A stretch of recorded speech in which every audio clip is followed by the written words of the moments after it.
Welcome again to Lionsroar conference call. We're going to go and speak about the spirit world tonight.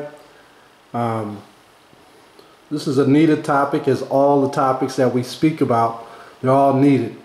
And it's just helping Israel to come together in understanding in the different topics that we have in this present Bible that the Most High left behind for us.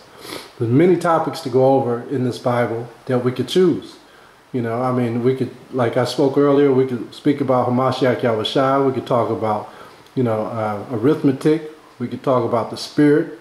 We could talk about doomsday. We could talk about life. We could talk about death, how to treat one another. You know, what foods to eat. It goes on and on and on. There's never a dull topic. So it's a blessing that the Most High left this book for us to reminisce over and get our lives in order based on what He wants out of us. Because this is life. This is how we're going to get ourselves together. So let's go first and foremost to the book of Colossians. And before I start, brothers and sisters, make sure you have your Bibles. If you have an Apocrypha, make sure you have an Apocrypha. Very important, because you want to be able to walk through the history of our people, as well as jot down some important information about what we're supposed to be doing as Israelites. Very important. Can you all hear me okay on the conference call? Am I coming over clear? Time. Okay. Time. Crystal clear, Hawk. All right. Okay, so we're going to go into Colossians 3 and 17 first and foremost. And Colossians 3 and 17 reads, "And whatsoever ye do in word or deed, do all in the name of Bahashem Hamashiach Yahushua, giving thanks to the Father by Him."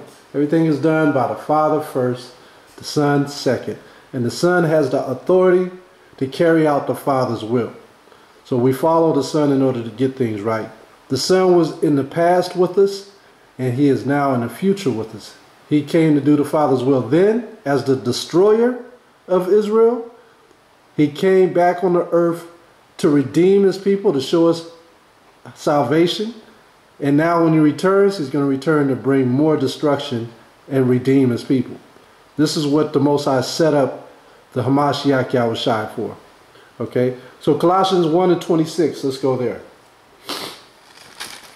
All our actions together are supposed to be in the framework of Hamashiach Yahushua, in essence of following the Father. This is Colossians 1 and 26. Excuse me for sniffing. I didn't start sniffing until I started smelling the frankincense. It must be some rich frankincense, huh? Colossians 1 and 26. "Even the mystery which have been hid from ages and from generations, but now is made manifest in or to His saints." All the mysteries of the earth, the Most High has blessed us with these mysteries. Okay? So in order for us to get in sync, there's a way in order for us to get the mysteries. You cannot walk into the truth and get the mysteries first. You're not going to have any understanding. Okay? You can't walk into the truth and seek prophecies. You're not going to get the understanding in prophecies. There's only one way to get it. Okay? And let's go to Deuteronomy 29 and 29. There's only one way to get these mysteries. Deuteronomy chapter 29, verse 29. "The secret things belong unto the power of the Most High, but those things which are revealed belong unto us, and to our children forever, that we may do all the words of this law," of the law. So this is how the children of Israel are going to get the mysteries. We first have to follow the Most High's laws in order to gain the mysteries of the Bible. So people can read this Bible all they want, but they'll never gain the mysteries of the understanding of the Bible because they forsake His laws. Okay? Why should He give you anything if you're not following His laws? You don't follow the rules, you don't get it. You don't get the gifts. Okay? So the Most High gave us something very, very special. Let's go to Psalms 1, 11, and 10. So what I'm doing is giving you the groundwork of the spirit world first. And this is what we have to have. The understanding of what the Most High wants. Psalms 111 verse 10. The fear of the Most High is the beginning of wisdom. I'll read it again. The fear of the Most High is the beginning of wisdom. So the fear is, when you break his law, that's a fear. Keeping his law is doing the will of the Most High. So we fear to break his laws. It says, a good understanding have all they that do his commandments. Did it say that one man was going to have that understanding? No, it says that all those that keep his commandments. This is how you eliminate that doctrine that we're going to have one man ruling over us in this time frame. There's not going to be one set man telling us what to do. He said that all of they that keep the commandments. Okay? We are going to get understanding. It says, his praise endure forever. So we praise the Most High through his son, Hamashiach Yahushua. Okay? So we have to understand that by keeping his commandments, we gain wisdom. Let's go to the Apocrypha. And I'm just going to link this up real quick about the wisdom here. When you go to the Wisdom of Solomon, and you read chapter 1 and verse 4, which we're going to read. It reads, this is Wisdom of Solomon, chapter 1, verse 4. For into a malicious soul, wisdom shall not enter. A malicious soul, very evil soul, you ain't going to get no wisdom. So first you have to change. You have to repent. Nor dwell in the body that is subject unto sin. So you're not going to gain any knowledge if you're under sin. Okay? Verse 5. For the Holy Spirit of discipline will flee deceit, and remove from thoughts that are without understanding, and will not abide when unrighteousness cometh in. Okay? So there's no way to have any understanding if you're breaking God's laws. He's not going to give it to you. Okay? When you see a brother going off, start talking about crazy stuff, that's because he's not keeping the laws. It's easy to tell who's not keeping the laws when you watching brothers in the flesh or on YouTube or on TV. It's easy to tell when they're going off. They have no understanding because they're in the midst of sin. Let's go to 2 Ezra chapter 14, verse 34. This is where the common sense, brothers say, well, there's no common sense in the Bible. The common sense is once you keep the commandments, the Most High will give you common sense. That's where it comes in. You keep the commandments, you will get common sense. That's how common sense comes in. A lot of brothers don't have common sense because they don't want to keep the commandments. It's very simple to figure out. Sisters too. Let's go to 2 Ezra. I'm telling you, our people, you got to understand, the thing about our people will lie left from right just from keeping the commandments or doing right. Our people don't want to do right. They will lie in a minute. That's one of the biggest sins is your tongue. Your tongue speaketh lies. Didn't he say, you are of your father the devil, speaking lies? That's what he told the Pharisees. Why? Because the tongue is the biggest deceitful weapon that we have. Just like it is the blessing of our bodies when we speak the truth. Okay? So the tongue is worse than anything on this earth. The tongue. Back in the old days, they used to cut tongues out for those who lied or conspired against someone else. They would just cut your tongue out. You know, you would be a mute on the earth. 2 Ezra chapter 14, verse 34. 2 Ezra 14 and 34. Therefore, if so be that ye will subdue your own understanding and reform your hearts, ye shall be kept alive, and after death ye shall obtain mercy. So this is how we're going to gain mercy. Okay? So these are the basic principles before we get into that spirit world that I want to talk about. You have to know these things first in order to not go into the wrong area of the spirit world, because there's two areas. So we must keep his commandments. So okay, just warming up, or just warming you Akim and Aquats up. So now we know how to tap into these mysteries. The rest of the world don't have time for these things. They don't have these things, the time to study the mysteries by keeping the commandments. They don't want to know about anything about life. Okay? They want to know how to get ahead, but they don't want to know how to sustain life. They don't understand that. So is there a spirit world besides the kingdom? Because, you know, when we talk about the spirit world, brothers get that mixed up with the kingdom, right? Because we all know we're going into the kingdom when that time happens, okay? So there is a difference. We got brothers and sisters who are dying now, who have died in the past. They didn't make it into the kingdom, right? So where are those brothers and sisters? They're in the spirit world, okay? It's just it's like a holding tank for spirits. Okay? Let's go to Ephesians 6 and 12. So while we're here, this is the most important part of life. In that world, in that spirit world, they don't have what we have here in this life.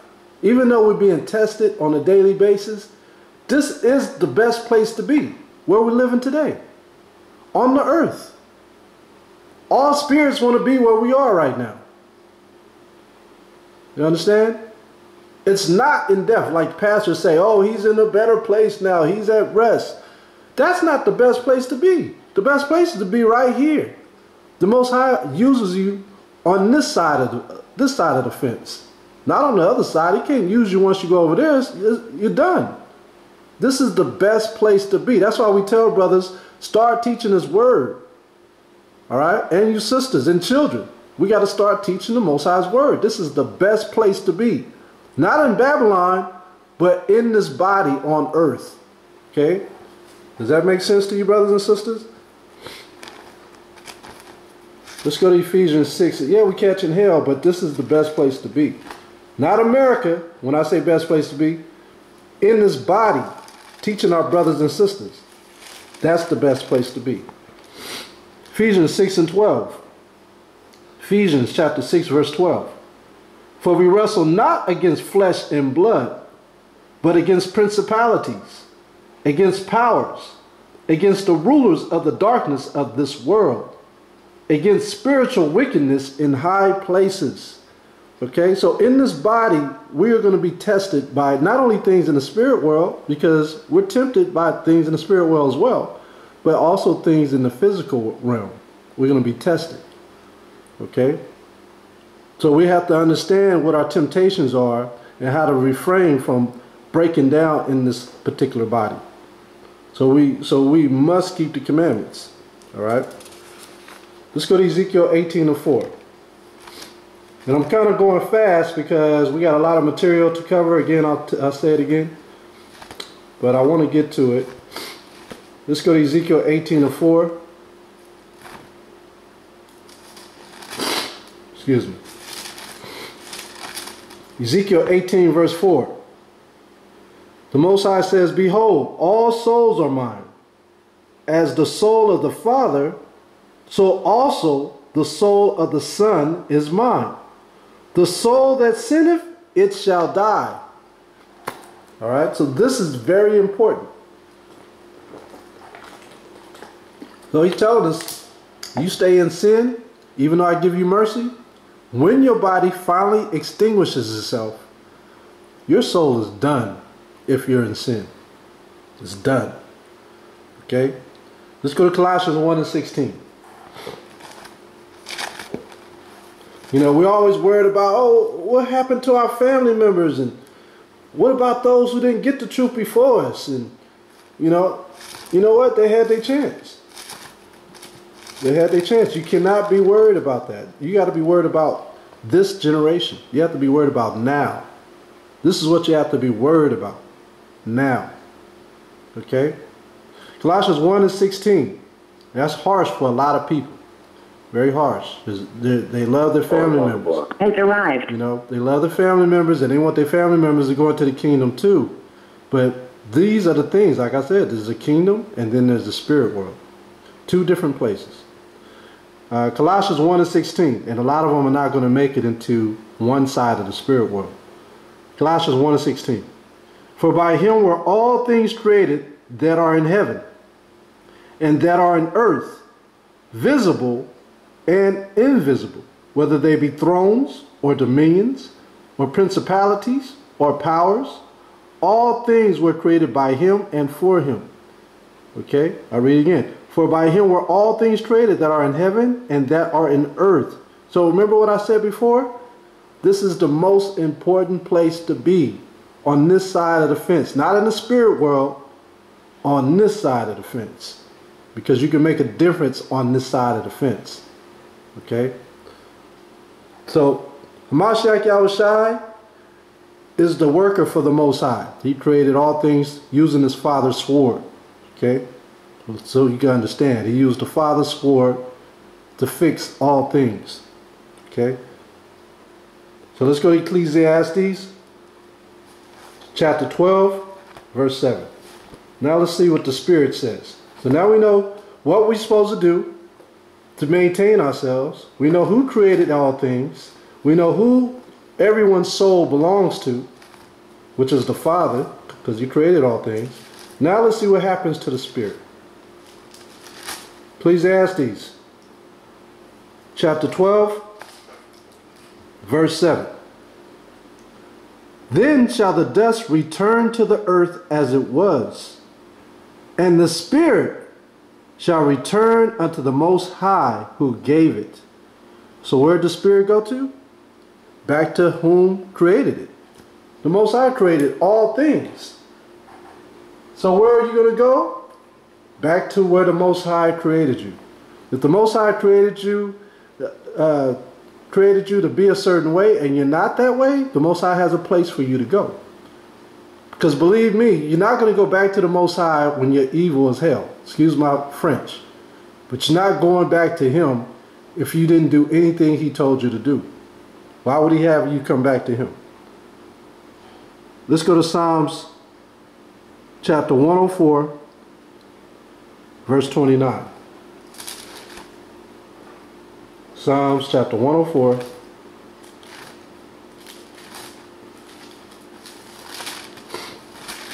verse 29. Psalms 104, verse 29. Thou hidest thy face. They are troubled. Thou takest away their breath. They die and return to the dust. Okay? So, when you're not keeping his laws, the Most High hides his face from you. If the Most High hides his face, you know what that means? It means destruction. It means it's over for you if he hides his face from you. You want his face to shine on you. Like King David said, he saw the Most High's face shining on him. You want his face to shine on you. But when he hideth his face, destruction falls. Let's read it again. Psalms 104, verse 29. Thou hidest thy face. They are troubled. Thou takest away their breath. They die and return to their dust. Okay? Or to their dung. This is what the Most High does to a soul that goes against his commandments, that does not fear his commandments. So let's see what Hamashiach Yahushai said about this whole matter. How are we gonna get to the Most High? Let's go to John, Gospels, and let's go to Gospel of John, Matthew, Mark, Luke, John. John 4, verse 22. John 4 and 22. It says, Ye worship, ye know not what. We know what we worship, for salvation is of the Jews. When we read Deuteronomy 29 and 29, it said that the mystery is given to who? To the Israelites, to us. So he's telling you here in this particular verse, salvation is of who? He's going to save his people that believe. Okay? But the hour cometh, and now is, when the true worshipers shall worship the Father in spirit and in truth. For the Father seeketh such to worship him. The Most High is a spirit, and they that worship him must worship him in spirit and in truth. What is the truth? Psalms 119 and 42 tells you the truth is the commandments. Okay. Verse 25. Yeah. The woman said unto him, I know that the Messiah or Hamashiach cometh, which is called Hamashiach. When he come, he will tell us all things. Yahushua saith unto her, I that speak unto you am he. Okay? I am he. I am he is the same thing as Ahaya. Okay? It is a verb. Ahaya means I am what he wants me to be. And he said, I am he. This is what Hamashiach said. So Hamashiach left these gospels, these scriptures for us. So now we know how to worship him in what? In spirit and in truth. By worshiping him in spirit and truth, this is going to be our way of getting into the kingdom the right way or perfectly. Okay? Let's go to 2nd Ezra chapter 8 verse, let's see.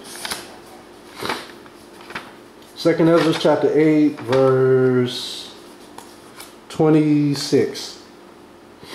2nd Ezra chapter 8 verse 26. 2nd Ezra chapter 8 verse 26. O look not upon the sins of thy people, but on them which serve thee in truth. So see, this is nothing new. This is way in the book of Ezra. He said that we was going to serve the Most High in truth and spirit from the beginning. Verse 27. Regard not the wicked inventions of the heathen. Right? Like Facebook, all that stuff, man. All that stuff that calls us to sin. All right? But the desire of those that keep thy testimonies in afflictions. Like I said, in this particular body, we're going to suffer. That's why we have to walk with the armor on. This is the testing ground now, where we are. Verse 28. Think not upon those that have walked vainly before thee, but remember them which according to thy will have known thy fear. So listen, us going through this captivity, we really don't know how big of a reward this is just to be here, because by going through all of these afflictions, this is the way we're going to get our crowns. If we didn't have to go through any afflictions, we wouldn't get a crown.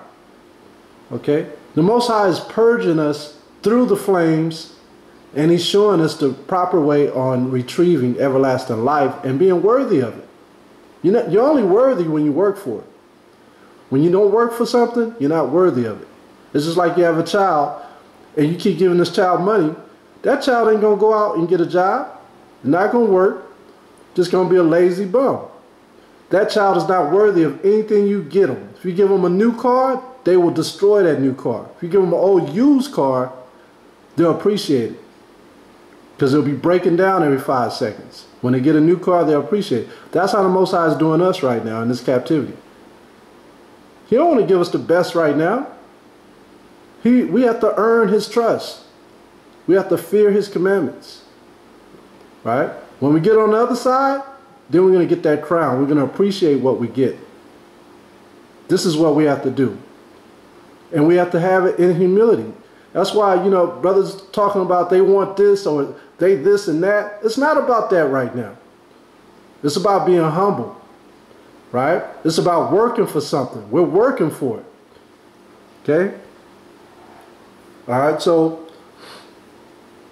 when you look at verse 28, what we just read, it said, think not upon those that have walked vainly before thee, but remember them which according to thy will have known thy fear. Now, Michael Jackson didn't know the fear of the Most High. Prince didn't know the fear. I mean, you just listen to his music. Yeah, he was loved, but listen to all his music. It's all about pornography, adultery. All his music is about wickedness. Okay? James Brown, same thing. Many people loved him. We love to see him dance. But look how he died. James Brown was in pain when he died. And you think he knew the Most High? He didn't really know the Most High. Look at what they did to his body afterwards. They paraded his body on top in his front yard for over a week. They didn't know where to bury him. He's sitting in a casket on his yard. Y'all probably could Google that. But I remember when it happened. All right, you got actors or singers now who are living, who take liberty and don't understand that that liberty is supposed to be towards the Most High, like Drake or Lil Wayne. All these guys, they don't know the Most High, right? And many more actresses and actors and singers, they don't love the Most High. And they send many more people to that graveyard. All right? Let's go to 2nd Ezra chapter 9 and 13. Right next door to chapter 8. 2nd Ezra chapter 9 verse 13. 2nd Ezra chapter 9 verse 13. And therefore be thou not curious how the ungodly shall be punished. The Most High said, don't even worry about how they die. That's not for you to wonder or try to figure out how they're going to die or this and that. Because when you look at all, the reason why he's saying this, because over your span of your life right now, looking at the media, looking at the news, you've witnessed in the last 10 years a lot of celebrities dying. Whitney Houston, she died of overdose or drowned. Don Cornelius, you saw how he died from Soul Train. All these actors and celebrities are having terrible deaths. Even though their lives were full of joy and vain things of this world, they all died terrible. Okay? So that's why the Most High says, and therefore be thou not curious how the ungodly shall be punished. And when? Because a lot of brothers and sisters be like, okay, I'm in this truth. All these actors going to die. I can't wait to see how they're going to die. That's not for us to care about. We're not supposed to be worried about that. You know what our job is? To help save our people. To pray for them brothers and sisters to come out of that wickedness. That's our job. Not to wish death on them just because they're in wickedness, but to pray for them to come out of it, just like your family members or your children or your wives. You're supposed to pray for them to come out of that wickedness. Not wish death, you know. But inquire how the righteous shall be saved, whose the world is, and for whom the world is created. So this is what the Most High told Ezra. Verse 14, then answered I and said, I have said before, how do speak? Now to speak, and will speak it also hereafter, that there be many more of them which perish than of them which shall be saved. So he's telling you, a lot of people are not going to make it. A lot of people are not going to make it into the next world or the next kingdom. Okay? Let's go to John 8 and 32 in the Gospels. John 8 and 32.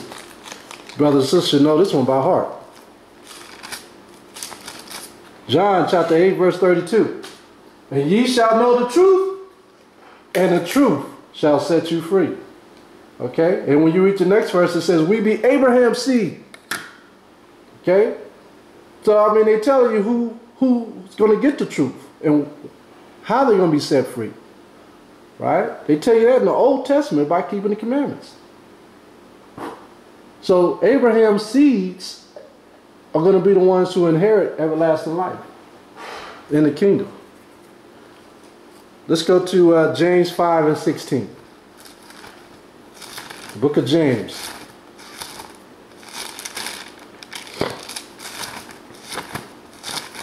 James is at the end of the New Testament pretty much, almost. Right before Peter. James chapter 5 verse 16. And it reads, confess your faults one to another, and pray one for another, that you may be healed. The effectual fervent prayer of a righteous man sustaineth much. Okay? Verse 19. Let's drop down.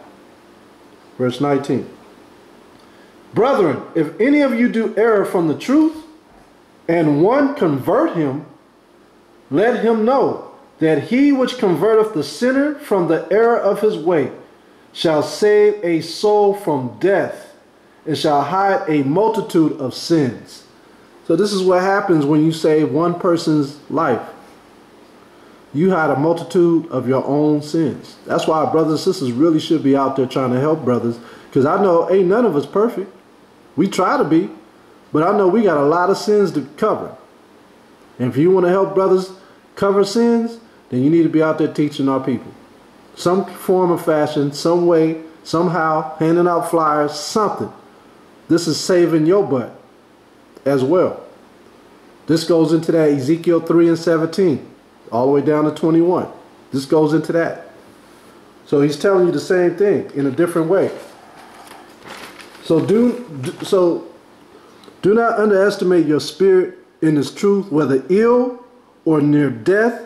Your spirit in truth can endure. You know what I'm saying? What I'm saying is, you know how some of us get sick or ill? Let me show you. Let me show a scripture better. It's probably better if I show a scripture. Let's go to Proverbs 18. Because all of this is, what I'm doing is setting a foundation for the spirit world for you brothers and sisters right now. The things that I'm bringing out.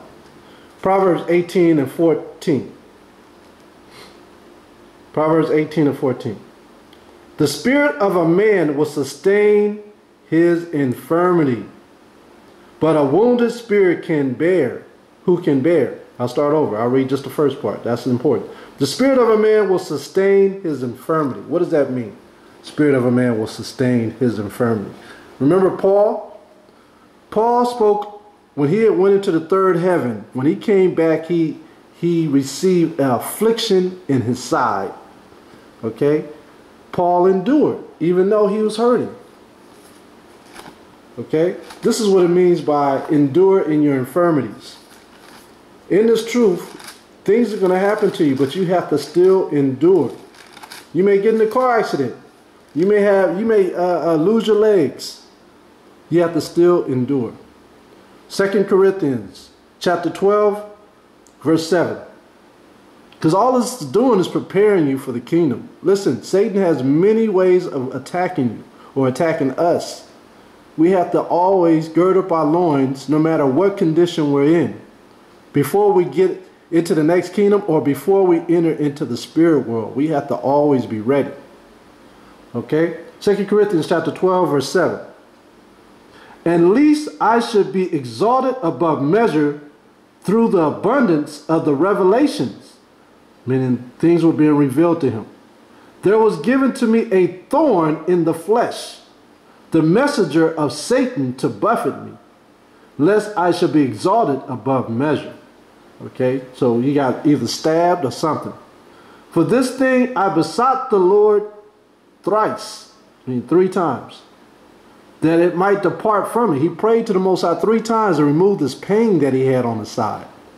Okay, it may have not been a sword. It could have been something dealing with his organs, kidney, bladder, anything. You know what I'm saying? Could have been the way he was eating. I don't know, but he received a pain in the side that agonized him. Okay, verse 9, look at this. And he said unto me, my grace is sufficient for thee, for my strength is made perfect in weakness. See, this is how he's overcoming it. He's telling you through all his pain, he's still going.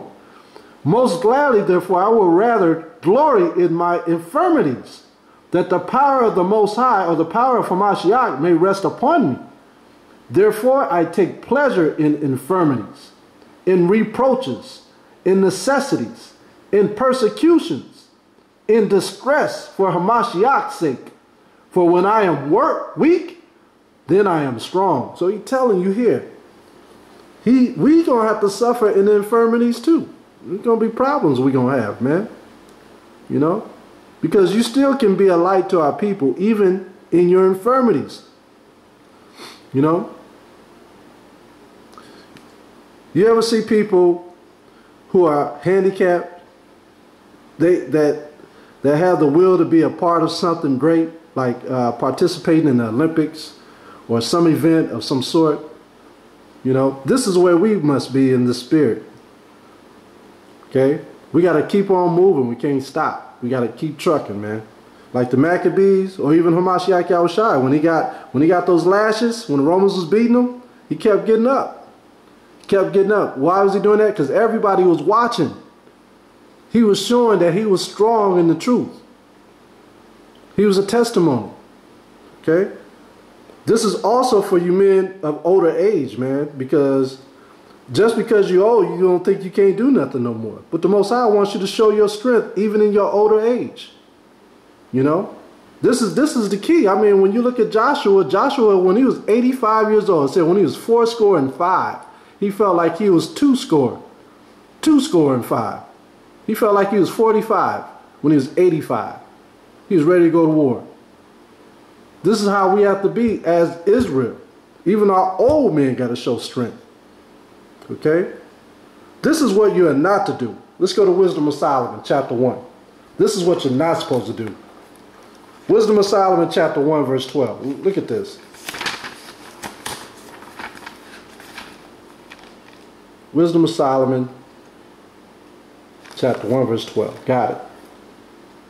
Seek not death in the era of your life, and pull not upon yourselves destruction with the works of your hands. Remember Forrest Gump? I know all y'all seen Forrest Gump. Remember the sergeant?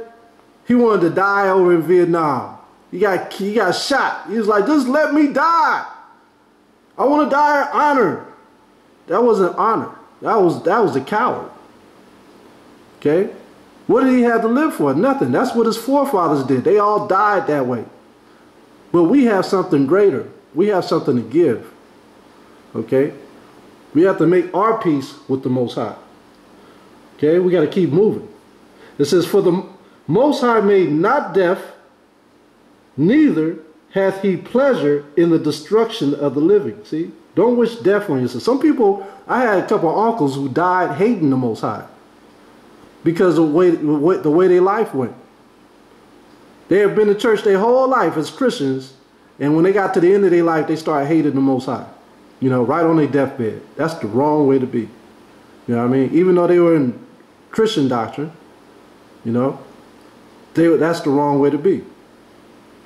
You know, you can't ever hate the Most High. You got to always love the Most High. The Most High gives you those afflictions to see how strong you are. It says, verse 14, for he created all things that they might have their being, and the generations of the world were helpful, and there is no poison of destruction in them, nor the kingdom of death upon the earth. For righteousness is immortal. This is what we strive for, immortality. If we go out the same way that we came in, that's immortality. Okay? This is what we have to understand. This is the way King David went out. Go to 2 Kings chapter 2, verse 1. Look at King David. 2 Kings chapter 2. 2 Kings chapter, is it 2? 1 Kings, I'm sorry. Slack it. 1 Kings. 1 Kings chapter 2, verse 1. 1 Kings chapter 2, verse 1. Now the days of David drew near, that he should die. And he charged Solomon his son, saying, I go the way of all the earth. Be thou strong, therefore, and show thyself a man. He says, stand up, Solomon. I'm giving you knowledge and wisdom and understanding in the Most High. Even on his deathbed, he's still teaching the Most High's words. You see that? He didn't go out wishing to die because of his infirmities. No, he's still teaching the commandments. Okay? Verse 3. And keep the charge of the Most High thy power, to walk in his ways, to keep his statutes and his commandments and his judgments and his testimonies, as it is written in the law of Moses, that thou mayest prosper in all that thou doest, and whithersoever thou turnest thyself. This is what the Most High want us to do. Look at verse 4. That the Most High may continue his word, which he spoke concerning me, saying, if thy children take heed to their way, to walk before me in truth, with all their heart, and with all their soul, there shall not fail thee a man on the throne of Israel. Do we have a man on the throne of Israel right now? In the flesh? Other than Hamashiach Yahushua? No, we do not. This is how many times we have broken the commandments. We haven't had a man that sat on the throne since we've been in America. This is who we have. This is why we have put our trust in the Most High and Hamashiach Yahushua. Okay? We want him to come back and be that man that sits on the throne for the Most High's sake. Okay? Let's go into what happens after we pass away, after we die. Okay? This is what's plaguing our nation. Okay, because there is a hell on earth, meaning a condition of poverty or captivity that grows larger and larger. That's the hell on the earth, captivity. When you read Isaiah 5:14, it says, hell has enlarged himself. Okay, how does hell enlarge itself? With poverty, plagues, diseases, captivity. That's hell on earth. Okay, but at the same time, or there is also a spirit world. So let's go into the Apocrypha. Let's touch on the spirit world. We're going to go heavy into the spirit world right now for the next 30 minutes. Okay? And most of you have Apocryphas. You have King James Version Apocrypha, which is, if you go to 2nd Ezra chapter 7, when you go to 2nd Ezra chapter 7 and you look at chapter 7 and you look at how many verses it has, it shows a total of 70 verses. Okay, 70 verses.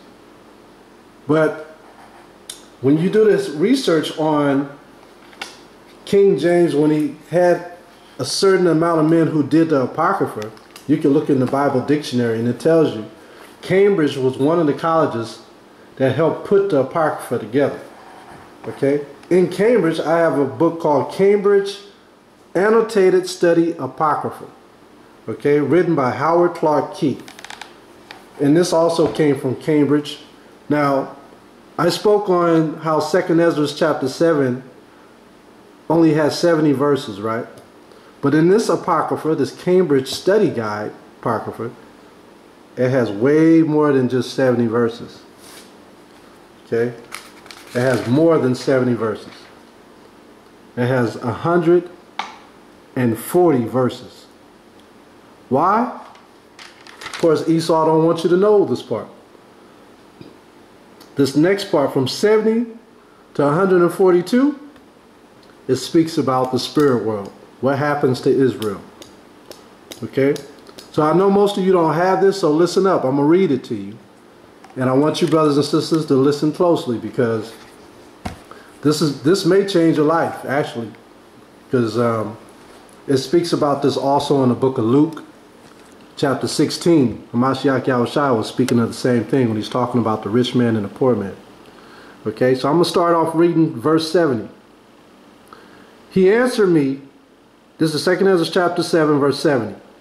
He answered me and said, when the Most High made the world and Adam, all who have come from him, he first prepared the judgment and the things that pertain to the judgment. So he made all the worlds, right? Including the spirit world. But now understand from your own words, for you have said that the mind grows with us. For this reason, therefore, those who live on earth shall be tormented, because that though they had understanding, they committed iniquity. That's why I said, while we're here, we're going to be tormented. You can never do right, man. You could try to do righteousness as much as you can, but say, for example, you try to save money or you try to do something like that, something will always come knock you off your wagon. Always. I don't care. You may get away with it, saving money or whatever for a period of time. You may, get a nice house, this and that, but something's always going to knock you off the wagon. And I'm not trying to put that on any of you, but I'm just trying to warn you guys. Just like you go into training, you work for a company, or you go to school, they give you training, they give you CPR, first aid. Why are they giving you that? To prepare you for what's coming. So me going over these verses, I'm just preparing you for that spirit world. Okay? That's all we're doing. We're in training. We're not reaping on dying, but we're in training to prepare our souls and our minds for what's coming. Okay? If that makes sense. And though they received the commandments, they did not keep them. And though they obtained the law, they dealt unfaithfully with what they received. What then will they have to say in the judgment? Or how will they answer in the last times? How long the Most High has been patient with those who inhabit the world, and not for their sake, but because of the times that he has foreordained. Okay? So this is the state of the dead before judgment I'm about to go into. Okay? Can everybody hear me? This is the state of the dead before judgment. All right? This is verse 75. And I answered and said, if I have found favor in your sight, O power, show this also to your servant, whether after death, as soon as every one of us yields up the soul, we shall be kept in rest until those times come when you will renew the creation, or whether we shall be tormented at once. Okay, so he's asking the question, will we be renewed when the new creation comes, or will we be tormented at once? Okay, when you read 2 Ezra chapter 14 and 35, it tells you this. This is in the 14th chapter, which you brothers and sisters have. 2 Ezra 14 and 35. It says, for after death shall the judgment come, when we shall live again. And then shall the names of the righteous be manifest, and the works of the ungodly shall be declared. Right? So the ungodly, they got a punishment coming. Everything that they've done is going to be declared. Verse 76 in chapter 7, 2 Ezra chapter 7, verse 76. He answered me and said, I will show you that also, but do not include yourself with those who have shown scorn, or number yourselves among those who are tormented. Okay, like we said earlier, don't number yourself with those who die in vain. For you have a treasure of work stored up with the Most High, but it will not be shown to you until the last time. See that? So everything you're doing right now, you're not going to see any reward. Okay? You're not going to see miracles like Hamashiach did, not on that magnitude just yet. It's going to come later. It says, now concerning death, the teaching is, when a decisive decree has gone out from the Most High that a person shall die, as the spirit leaves a body to return again to him who gave it, first of all, it adores the glory of the Most High. In other words, when you die, you're going to see the glory of the Most High first. First thing you're going to see.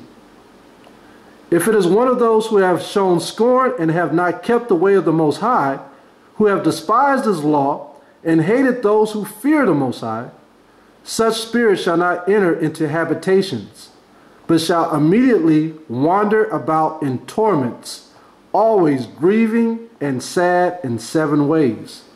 So this is what's going to happen to those who didn't keep the law. See how important it is to keep the laws of the Most High? Now just think about all these people who don't keep the laws, what's going to happen to them. Okay? And the Most High said don't even dwell on those thoughts. But I got to read it to you. The first way, because they have scorned the law of the Most High. The second way, because they cannot now make a good repentance so that they may live. Yeah, once you die, you can't repent no more. The third way, that they shall see the reward laid up for these who have trusted the covenants of the Most High. They're going to see our rewards, and they're not going to be able to have any. The fourth way, they shall consider the torment laid up for themselves in the last days. Wow. The fifth way, that's the second death. The fifth way, they shall see how the habitations of the others are guarded by angels in profound quiet. Wow. So, I mean, that's telling you right there what? That we are going to be in the habitations of the angels of the Most High. In quietness. It says the sixth way, they shall see how some of them will cross over into torments. Okay, when you read Lazarus, remember Lazarus the poor man in Luke chapter 16, Lazarus ended up in the bosom of Abraham. He was in peace. He was with angels. Whereas the rich man was in torment. Right? He was in torment. It says as soon as it said, let's go there real quick. Let's go there real quick. Let's go to Luke chapter 16 so you can see what I'm talking about. Luke 16. And many of you have heard this story before, but I just want to show you. Luke 16, verse 21. Luke 16, 21. And desiring to be fed with the crumbs which fell from the rich man's table, moreover the dogs came and licked his sores. Lazarus was a poor man. And it came to pass that the beggar died and was carried by the angels into Abraham's bosom. Didn't he say in the book of Ezra that he was going to be with the quietness of the angels? The rich man also died and was buried. And in hell he lifted up his eyes, being in torments. Didn't we just read that? So check it out. The minute you die and you're in wickedness, you know how you blink your eyes? As soon as you blink and you reopen them, you in torments. Imagine that. As soon as you blink your eyes and open them, you in torments. Just that quick. Forever.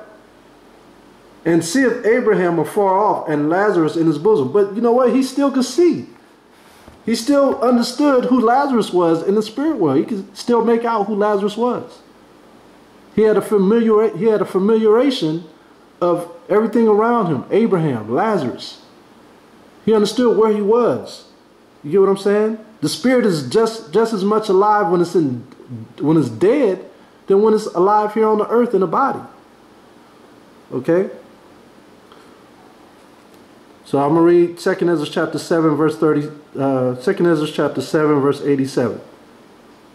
It says, the seventh way, which is worse than all the ways that have been mentioned, because they shall utterly waste away in confusion and be consumed with shame, and shall wither with fear at seeing the glory of the Most High, in whose presence they sinned while they were alive. Okay, and in whose presence they are to be judged in the last times. Now, when you go back to Luke chapter 16, look at this. Let's jump down. Let's go to verse 27.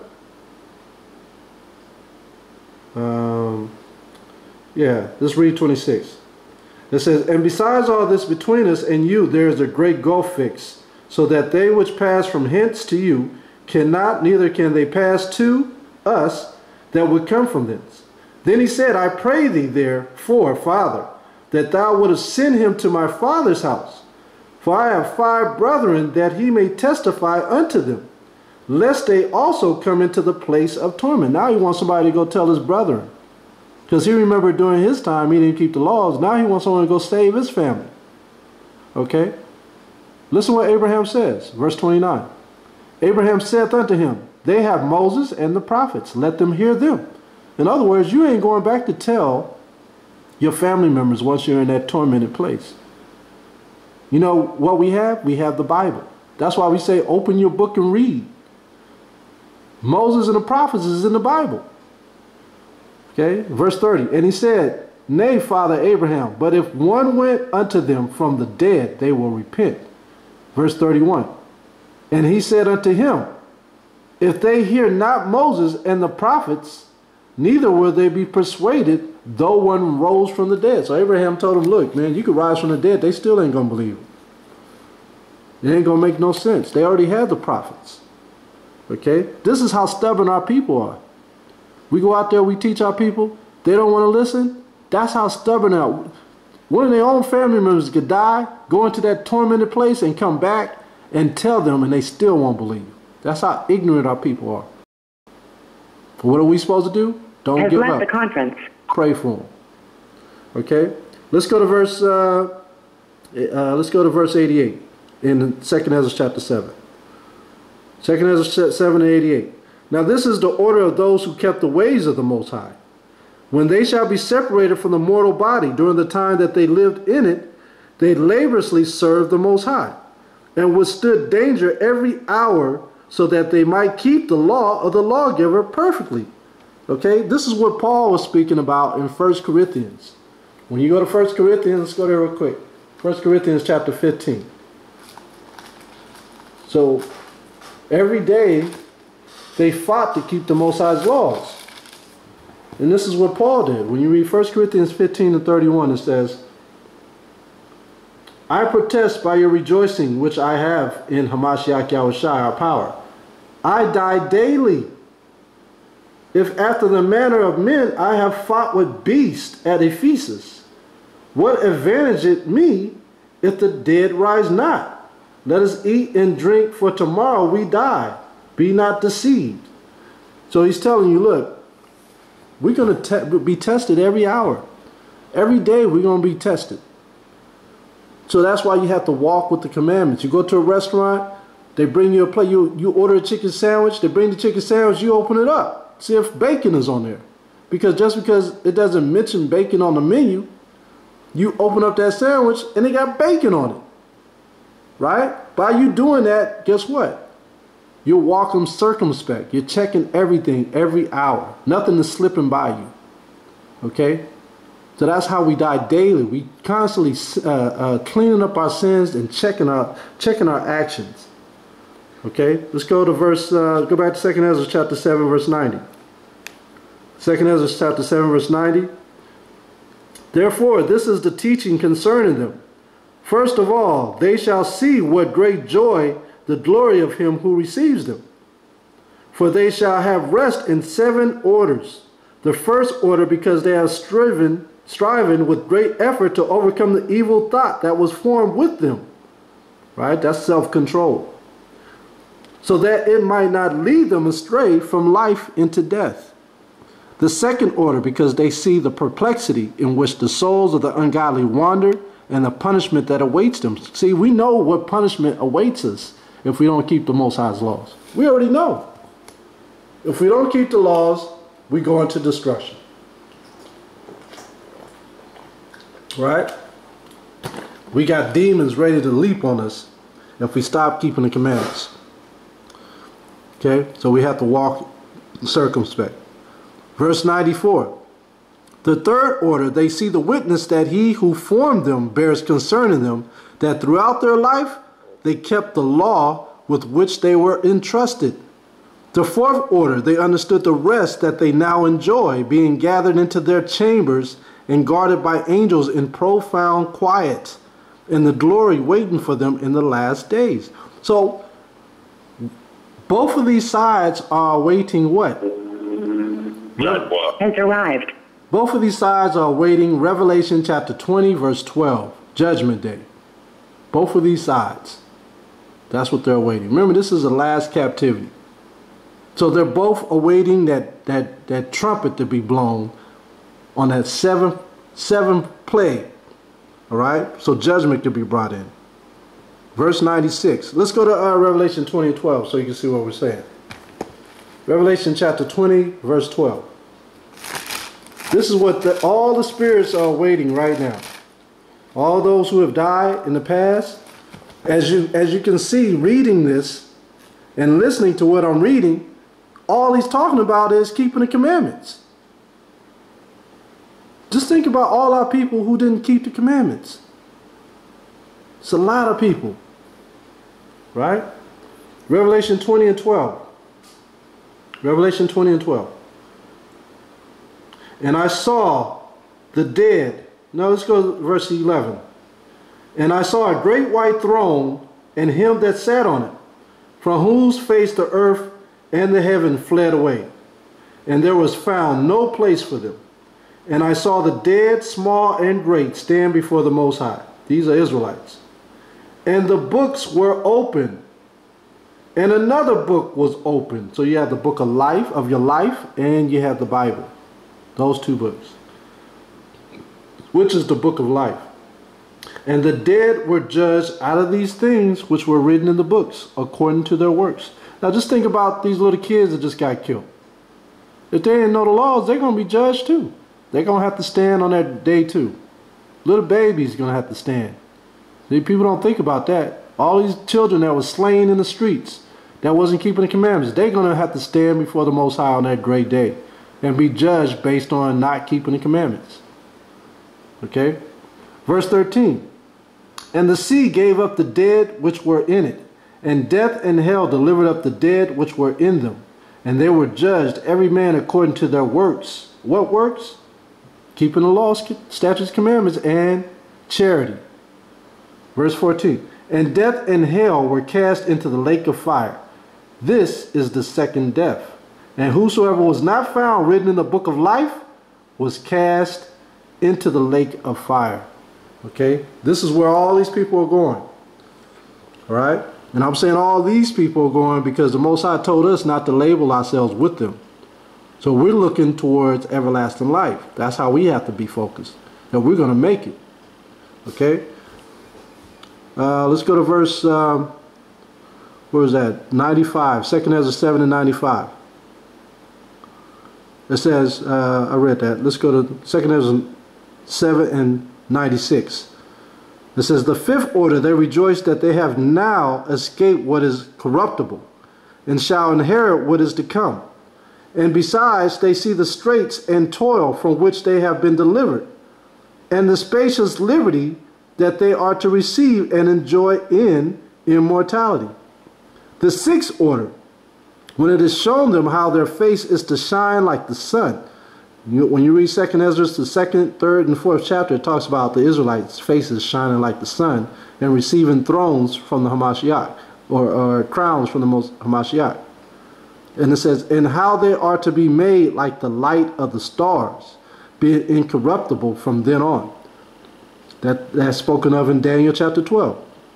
The seventh order, which is greater than all that have been mentioned, because they shall rejoice with boldness, and shall be confident without confusion, and shall be glad without fear, for they press forward to see the face of him whom they served in life, and from whom they are to receive their reward when glorified. This is the order of the souls of the righteous, as henceforth is announced. And the previously mentioned are the ways of torment, that those who would not give heed shall suffer hereafter. Verse 100. Then I answered and said, will time therefore be given to the souls after they have been separated from the bodies, to see what you have described to me? Oh, wow. So those who have been separated from the body, this is going into 2 Corinthians chapter 15, when that day happens, how their bodies are going to be separated in clouds. Okay? Y'all know what verse I'm talking about? 2 Corinthians chapter 15. Let's go there. 1 Corinthians chapter 15. And let's go to verse 52. Or 51. 2nd Ezra 52 and 51. It says, behold, I show you a mystery. We shall not all sleep, but we shall all be changed in a moment, in the twinkling of an eye, at the last trump. For the trumpet shall sound, and the dead shall be raised incorruptible, and we shall be changed. For this corruptible must put on incorruption, and this mortal must put on immortality. So when this corruptible shall have put on incorruption, and this mortal shall have put on immortality, then shall be brought to pass the saying that is written, death is swallowed up in victory. O death, where is thy sting? O grave, where is thy victory? The sting of death is sin, and the strength of sin is the what? Is the law. That's in the book of Corinthians. What is the strength? The law of the Most High. And people are saying the law is done away with. You see how it's put in there, it's worded in different places? Christians don't see that. That's what's going to give us everlasting life. That's the salvation. Keeping the law. That's why I brought this out. That's the victory. Keeping the law and walking in the ways of Hamashiach. So when we go back to 2nd Ezra chapter 7, and when we read, where was I at? 2nd Ezra chapter 7, verse 102. It says, what was it, 102?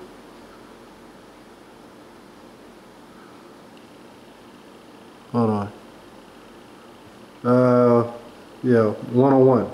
He said to me, they shall have freedom for 7 days, so that during these 7 days they may see the things of which you have been told, and afterwards they shall be gathered in their habitations. Verse 102, and this is the intercession for the ungodly that I'm going into now. This is the intercession for the ungodly. Okay? And they're not going to have any intercession. That's the problem. This is 102. 2nd Ezra 7, 102. I answered and said, if I have found favor in your sight, show further to me your servant, whether on the day of the judgment the righteous will be able to intercede for the ungodly, or to entreat the Most High for them. So he's asking, can the righteous stand in the way of their family members, basically? All those who are ungodly. Are you going to be able to save your father or your mother in that day? Those who didn't keep the commandments. And this is the answer. Fathers for sons, or sons of parents, brothers for brothers, relatives for their kindred, or friends for those who are most dear. This is what the Most High answered, or the angel answered. He answered me and said, since you have found favor in my sight, I will show you this also. The day of judgment is decisive, and displays to all the seal of truth. Just as now a father does not send his son, or a son his father, or a master his servant, or a friend his dearest friend, to be ill, or sleep, or eat, or be healed in his place. So no one shall ever pray for another on that day. See that? You ain't gonna be able to help whoever you love. You're not gonna be able to help your children. You're not gonna be able to help your parents in that day. It's gonna be too late. You're not gonna be able to stand in between them to save them. Okay? It says, neither shall anyone lay a burden on another, because that is a burden on the righteous. It says, for then all shall bear their own righteousness and unrighteousness. See, that's heavy. This is what our families don't understand. This is the time. That's why I said this is the most important time now in this body to awaken the Israelites. This is the time. If we don't do it now, we're going to be judged for it. We're going to be judged for not awakening our people. So all you brothers and sisters that are hearing this message, other than the brothers and sisters that's on this conference call, y'all got to do y'all work, man. You got to do your job and awaken the people in order to save not only them, but yourselves as well. Okay? Verse 106. I answered and said, how then do we find that first Abraham prayed for the people of Sodom, and Moses for our ancestors who sinned in the desert? So Abraham didn't pray for all the people of Sodom because they were not all Hebrews. Okay? He prayed for the Hebrews that left with Lot, that went into Sodom, just so you know. Okay? And Joshua after him for Israel. Understand, if a small remnant of Israel or the Hebrews were to change, then the whole city would be spared like Nineveh was. Okay? Jonah prayed for the Israelites who were in Nineveh, and the whole city was spared. Okay? But that's not going to happen in these days. Not for America. Okay? And Joshua after him for Israel in the days of Achan, and Samuel in the days of Saul, and David for the plague, and Solomon for those in the dedication, at the dedication, and Elijah for those who received the rain, and for the one who was dead, that he might live. And that one for Elijah who received the rain is in the book of James chapter 5. I actually skipped over those verses. It's in the book of James chapter 5. Okay, this is 2 Ezra 7, 1 and 2 Ezra chapter 7, 1:10. And Ezekiel for the people in the days of Sennacherib, and many others prayed for many. So if now, when corruption has increased and unrighteousness has multiplied, the righteous have prayed for the ungodly, why will it not be so then as well? So we got to pray for the brothers and sisters who are in wickedness, like those stars, those actors, our brothers and sisters who are in the streets, those who have addictions, those who have problems. We got to pray for them. That's how you're going to get the charity. All right, you're not going to hear this from any other Israelite camp. And I'm not bragging on us, but we're just trying to show you that, look, if our forefathers did it, we got to do it. It's not about what I say or about the next brother say. It's about what our forefathers did. If they did it, we got to do it. We got to pray for our people. All right. This is 2 Ezra 7, 1:12. He answered me and said, this present world is not the end. The full glory does not remain in it. Therefore, those who are strong pray for the weak. But the day of judgment will be the end of this age, and the beginning of the immortal age to come, in which corruption has passed away. Sinful indulgence has come to an end. Unbelief has been cut off, and righteousness has increased, and truth has appeared. Therefore, no one will then be able to have mercy on someone who has been condemned in the judgment, or to harm someone who is victorious. And this is what I'm telling you now. This is the last days. Never before has anyone gone on the streets and taught, keep the Most High's laws until this day and age. That's how you know we're at the end. We're teaching the Most High's laws at this time. No one has ever done that. No one in history since the time of Hamashiach Yahushua. This is the last days. What you brothers and sisters are witnessing are the last days on the earth. Okay? This is 2nd Ezra 7 and 116. I answered and said, this is my first and last comment. It would have been better if the earth had not produced Adam, or else, when it had produced him, had restrained him from sinning. For what good is it to all that they live in sorrow now and expect punishment after death? This is the test. This is what the Most High wanted for us to be glorified. We're supposed to be glorified in the afflictions that we went through so we could have understanding of the crowns that we get. Adam was supposed to sin. It says, O Adam, what have you done? For it was you who sinned. The fall was not yours alone, but ours also, who are your descendants. How many times did Adam sin? Versus how many times did we sin? Adam only sinned once. We sinned thousands of times. Think about that. Adam wasn't so bad of a person after all, was he? Even though he caused this mess, but he only sinned one time. All right. Psalms, I'm sorry, I want to say Psalms. 2nd Ezra chapter 7, verse 119. I guess because it got 119 chapters in here, like Psalms. 142. For what good is it to us if an immortal time has been promised to us, but we have done deeds that bring death? And what good is it that an everlasting hope has been promised to us, but we have miserably failed? Or that safe and healthful habitations have been reserved for us, but we have lived wickedly? Or that the glory of the Most High will defend those who have led a pure life? That's correct. But we have walked in the most wicked ways. That a paradise shall be revealed, whose fruit remains unspoiled, and in which are abundance and healing, but we shall not enter it, because we have lived in perverse ways. I mean, this is heavy because it's prophesying about what we're going through. Or that the faces of those who practice self-control shall shine more than the stars, but our faces shall be blacker than darkness. For while we lived and committed iniquity, we did not consider what we should suffer after death.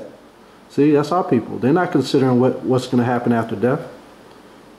A lot of our people are dying and falling right in the black hole, man. It's sad. Right? This is 2nd Ezra 7 and 127. He answered and said, this is the significance of the contest that all who are born on earth shall wage, meaning work. If they are defeated, they shall suffer what ye have said. But if they are victorious, they shall receive what I have said. For this is the way of which Moses, while he was alive, spoke to the people, saying, choose life for yourself, that you may live. And we still have that book. What are we sparking ourselves off of? Deuteronomy chapter 28, right? Didn't he say, keep the commandments in Deuteronomy 28 and 1, and you will live? And you will be wisest on the earth? So we're going right back to the law of Moses, even though we follow Hamashiach. Because he said, if you have believed him, then you'll believe me. Right? If we believe Moses, then we'll believe Hamashiach. John 1:45 says, we have found him whom Moses has spoke about, who is the Hamashiach. It says, this is 131. But they did not believe him or the prophets after him, or even myself who have spoken to them. Therefore there should not be grief at their destruction, so much as joy over those to whom salvation is assured. Okay? So after this, it goes into Ezra's appeals to the Most High's mercy. I don't know if you brothers and sisters want me to read. It's only about 10 verses, and it concludes this chapter. Did you brothers and sisters want me to read it? Or did you want me to go ahead? Come on, I don't want to hear it. Okay, I'm going to just go right through it then. All right. This is 2nd Ezra chapter 7, verse 132.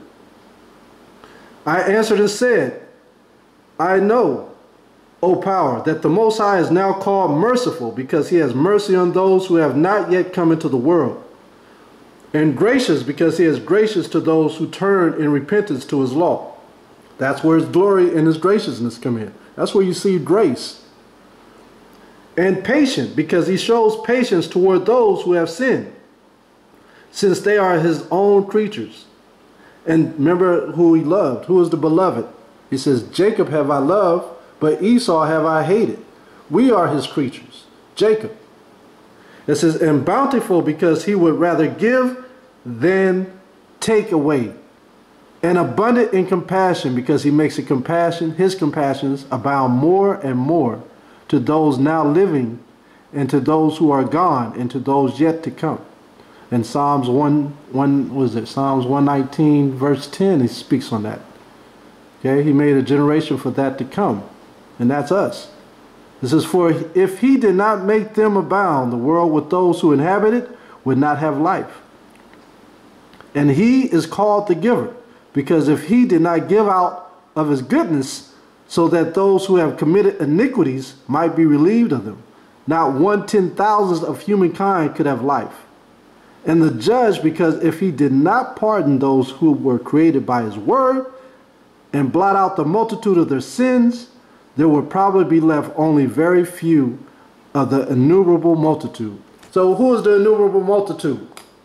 Who is the innumerable multitude? When you go to Revelation, he talks about who that multitude is. This is talking about Israel, y'all.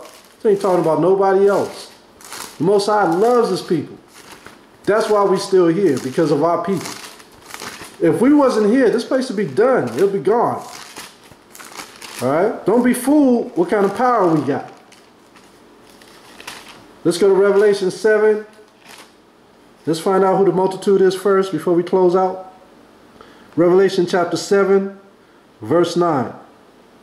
After this I beheld, and lo, a great multitude, which no man could number, of all nations, and kindreds, and people, and tongues, stood before the throne and before the Lamb, clothed with white robes, and palms in their hand, and cried with a loud voice, saying, Salvation to our power, which sitteth upon the throne, and unto the Lamb.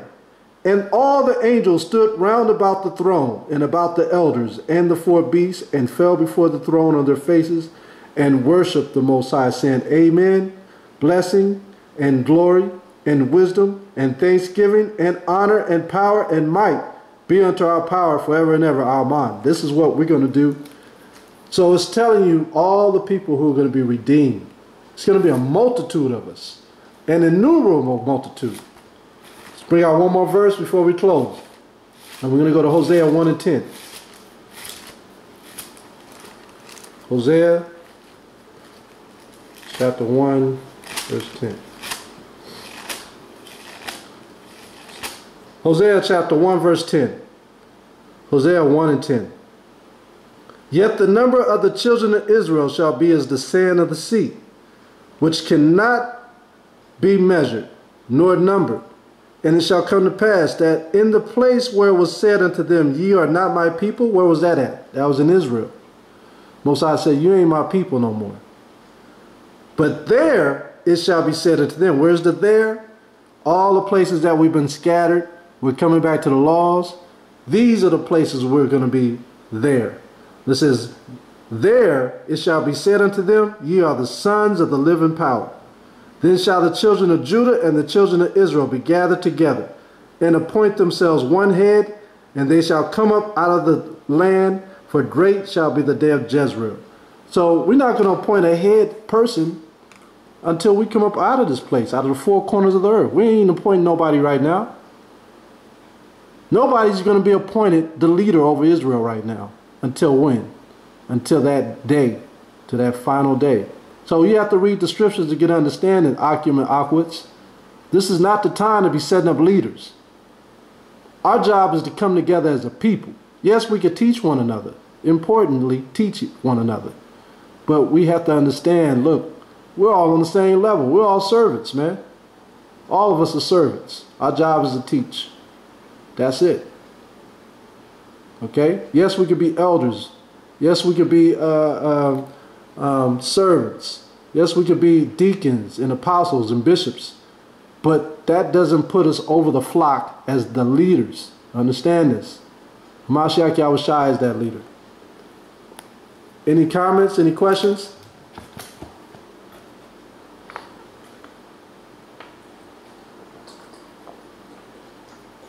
Yeah, I just want to comment.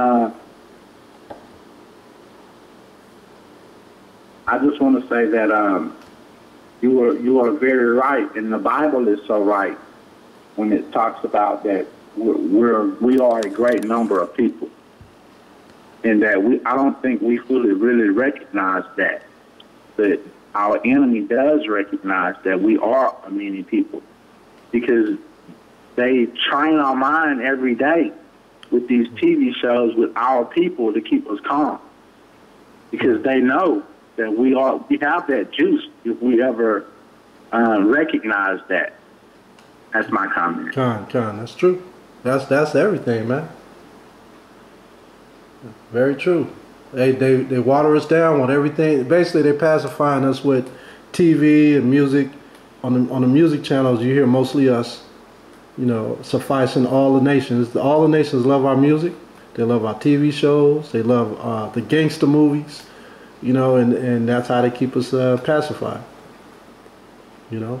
But we are great people. We just got to pray for one another. Anybody else got any comments or questions? Yeah, this is Yar on, and first of all, it's a very good lesson and very good food. And it's that second address that you wanted to the verses that I haven't read before. And it's just interesting hearing what you were bringing out and the precepts that were attached to it.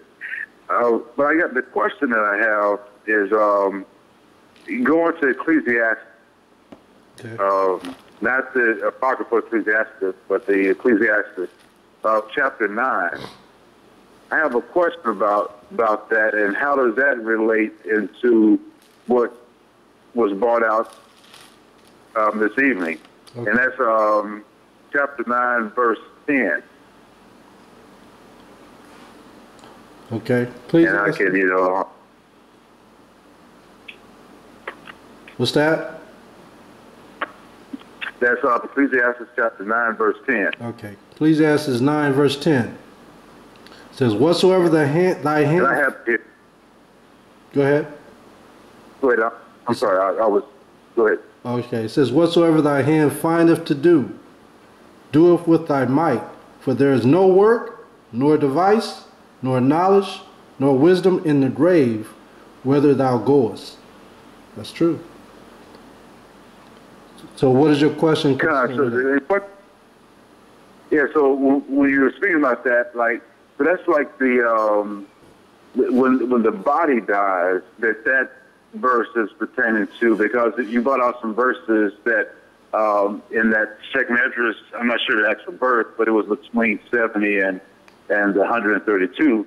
It was saying that how in the spirit realm they saw Abraham and they wanted to go back and save those that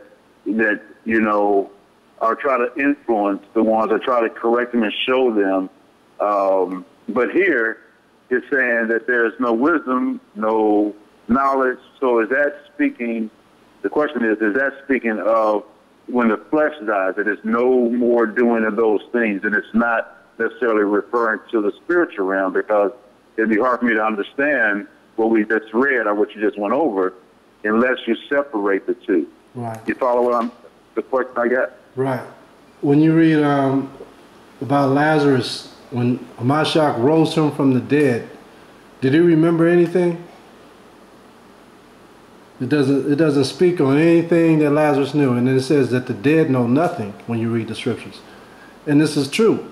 What do they know when they're dead? They don't. They're in utter confusion. The Most High dealeth with them quickly. He destroyeth them. But the spirit, the way it's destroyed is through torment. And you got to remember, when you read Revelation 20 and 12, all these spirits are coming back to be what? To be judged. Okay? So when they come back, to be judged, that's when they're going to receive their true judgment in the lake of fire. You know what I mean? So these are just parables that was given to Hamashiach when you read Luke chapter 16 and This is a parable that was given to Ezra. These are the things that we have to be cautious of being in this life. I mean, what do we have to look forward to if we're in sin? I mean, when you talk to Edomites, they don't believe in the Most High, for one, already. But they think when they die, they're going to heaven. It don't make sense. But it's just showing you how the spirit world is set up. Your spirit is eternal. It lives on forever. Whether it be in torment or whether it dies, or whether it lives on, your spirit lives on. You see what I'm saying? There's certain things, man, that we just can't understand. But I wanted to share this information tonight because for Cambridge to have this in this Second Ezra's book, and it's an annotated version of it, my theory is, how come they didn't put this with the rest of the verses? And as you can see, as we went over those scriptures, it focused and it narrowed down on the laws of the Most High. It narrowed down mostly on the laws. By keeping the laws, it's going to save you. You know, and it started specifying that it was only dealing with the children of Israel. So I could see why they would take it out. You know, in the last days, they knew we were going to start coming into the knowledge of who we were. They knew that we were going to start looking for this information. Now we have it. You know, so I don't know if I answered your question fully, but you know, it's just interesting to me just to see the information that we have to prepare ourselves for the end days. You know. Yeah, that was a very good lesson, to watch. Come. One more thing, cuz. What about that scripture, man? That it talks about in the end days, people are still gonna be doing the same things that they're doing right now and not recognizing the time. Oh yeah. You know that scripture? Yeah, well there's one verse. Oh yeah, I know what you're talking about. You're talking about 1 Thessalonians chapter 5, I believe. Let me find it real quick.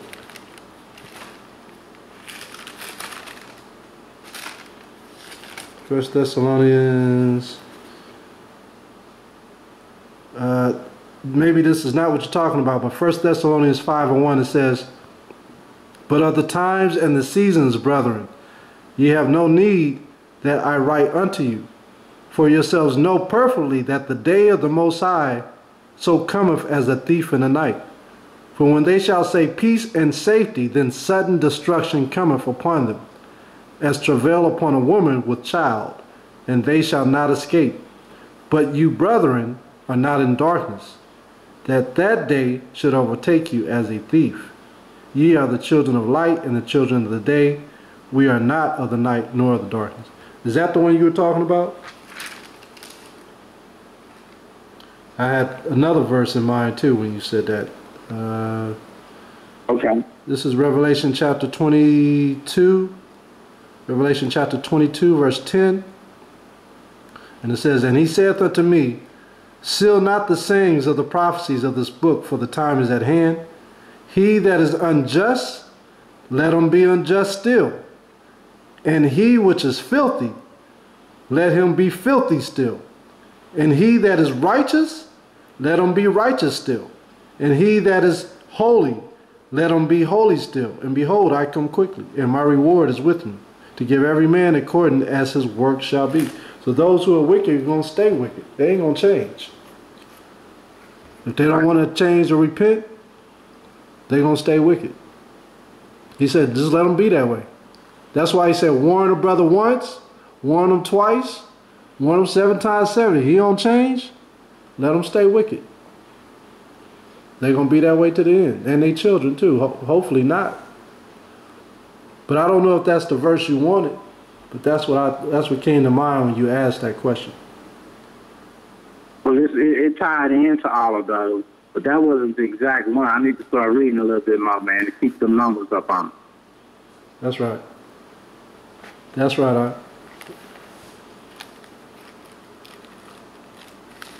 You got anything else to say? Any questions? Any more questions or comments? Hey, Shemaiah Wan, this shot clock. Did you already read? I want to say it's the second Ezra where it talks about Hamashiach, putting the arms on the multitude. He's standing in the midst of the great multitude. Right. And he's handing out. You know what I'm talking about? Yeah, I didn't read it, but yeah, I know what you're talking about. That's in the 4th chapter, I believe. Yeah, it's 2nd Ezra chapter 4, verse 13. And it says, he answered me and said, I went into a forest, into a plain, and the trees took counsel. Hold on, let me make sure.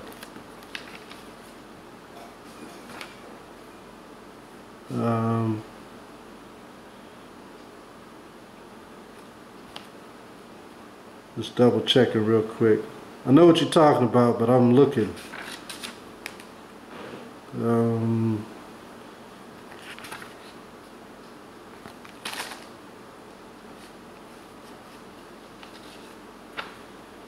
Yeah, I'm in. You got it, Doc? The scripture where it talks about Hamashiach, how he gonna stand in the when he's handing out the blessings. Right. Yeah, I just can't find it. I can't remember where it is, man. I know it's in the first four chapters.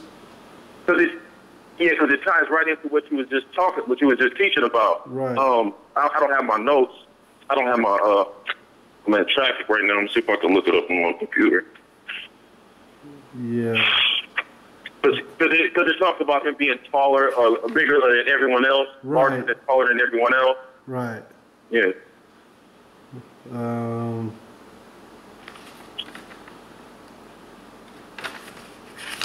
man, I don't know where it is. I thought I had highlighted it, but I guess I didn't highlight it. I got it. Okay, go ahead. I got it.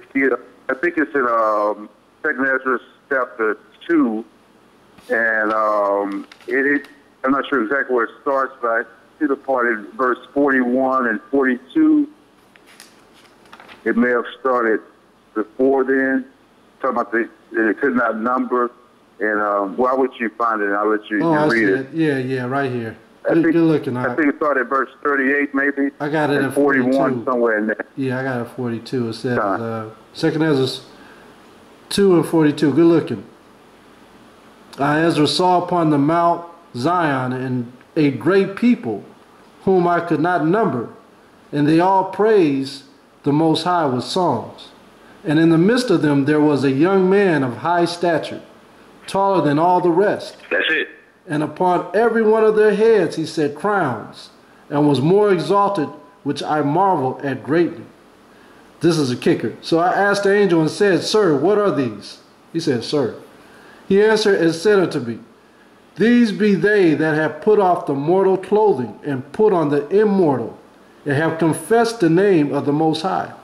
Now are they crowned and receive palms. Then said I unto the angel, What young person is it that crowneth them, and giveth them palms in their hand? So he answered and said unto me, It is the Son of the Most High, whom they have confessed in the world, which is Hamashiach Yahushua. Then began I greatly to commend them that stood so stiffly for the name of the Most High. And this goes right into what we was talking about. Good verse. It's talking about the multitude. It's talking about Hamashiach Yahushua, and it talks about how we're going to keep the laws to the end, no matter what we go through. So this is how we're going to stand stiffly for the Most High. You know? And this is the mystery. This is a mystery that we were talking about in the beginning of the conference call. The mystery is keeping the Most High's laws so we can understand the prophecies. Okay? And that 2nd Ezra chapter 7, verse 70 through 140 ties right into all these verses that we just went through. You know? It's a beautiful thing, man, to know how to prepare for where we need to be. And from following the sheep, to be prince over my people Israel. I have been with you wherever you have gone.